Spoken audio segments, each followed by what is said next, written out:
আজকে করব আপেল মাখা। সব ফলের মধ্যে শ্রেষ্ঠত্বের মুকুট রয়েছে আপেলের মাথায়। নিয়মিত খেলে ঘুম উড়বে না রোগের ধাক্কায়।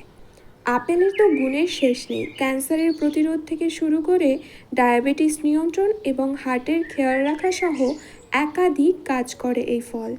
কথায় আছে, an apple a day keeps disease away. আর এই বাক্যকে একদম ফুল মার্কস দিচ্ছেন পৃথিবীর প্রথম সারির সব চিকিৎসক ও পুষ্টিবিদেরা। তাই তো সুস্থ থাকার ইচ্ছে থাকলে প্রতিদিন একটা আপেল খেতেই হবে, এতেই ফিরবে স্বাস্থ্যের হাল।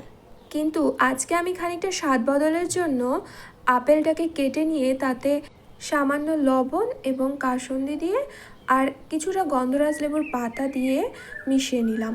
আর তারপর এইভাবে নারকেল পাতার কাঠি বার করে সেটা দিয়ে এইভাবে খেতে লাগলাম আমরা সবাই মিলে। আজকের ভিডিওটা এই পর্যন্তই। সবাই ভালো থাকবেন।